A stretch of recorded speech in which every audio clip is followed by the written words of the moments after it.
That is interesting. And it's interesting what you said about the jacket and how hot it was today. I was talking to my friends in New York City today, and they were complaining about the heat. And there were reports early on, Arif, that he may have been wearing body armor. That hasn't been confirmed. Maybe that will come out at the presser. But you're right, the jacket, what is he covering up? And I mean, could that explain also why he managed, even after, running into this police officer, still made it up to the 32nd floor?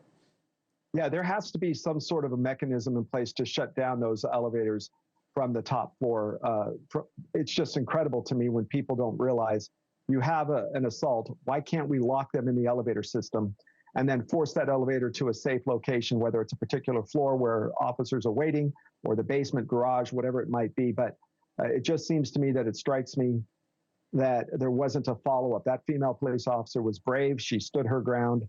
We know that she really took some shots. I don't know how many it took to take her life, but this particular bullet, if it's at least a .223, it could be a .308. Now, both of those are larger bullets than you would see in a handgun, but the .223 round, its diameter is the same as a .22 rifle, and that's the most common, except it's longer and it has more gunpowder.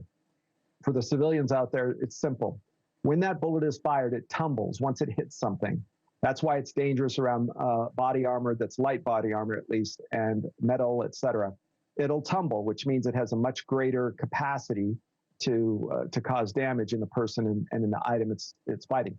It can't go through, steel, regular steel plates, but it can do a lot of damage to an individual. Yeah, it breaks your heart to think about this female police officer. I was saying earlier, I mean, so many cops that I know, work these off-duty jobs to make extra money, and you think about her just in her off time trying to keep that lobby safe, and then this, coward comes inside. What do you make of the fact, and this is the part that I can't get over, that he's walking outside with this weapon? You would think if he would almost want to hide it before he got inside. I mean, what if a cop had seen him outside? Like, it seems almost like careless on his part. Yeah, off-duty officers across the country are paid a little bit more to be in a police uniform, and they like the ability to not have to carry their own insurance. They're still on a workers' comp clock and injured on duty. It's called IOD, or injured on duty, if in fact they did engage in a problem and get hurt, and yet they're covered by the city. So this happens in Los Angeles, it happens in New York, happens across the country where officers are off duty. It also means that they have access often to the rest of the department, whether they might be carrying a radio or some other mechanism to get a hold of the rest of the folks. So it would at least seem likely that somebody would have called the police, a call would have gone out, and hopefully she would have heard it had she had a radio, and said, oh, wait a second, that's my building. I'm sitting here off duty, but I'm still in a uniform. There's no way for me to hide.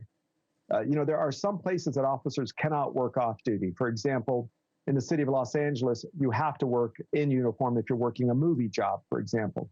But you cannot work in uniform if you're working outside of a bar or club or someplace where the propensity for danger and even violence is higher. So she must have received approval. We have to get certain work permit approvals to work there. And this is a pretty low-key place. You're going to be in the lobby. You're just going to check people in. You're just going to keep an eye on things. You're not expecting this to happen. And Brian, look, just to be an officer is an amazingly brave thing, period. Most of us agree with that.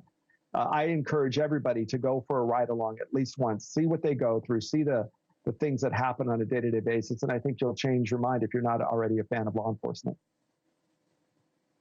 Yeah, especially what they go through in New York City, and to think that she was working this off-duty job and has now lost her life. It is truly heartbreaking, and our hearts go out to everyone in the NYPD tonight losing one of their own. Thank you for watching. Subscribe below and download our NewsNation app right now on your phone, and you will get fact-based, unbiased news for all Americans.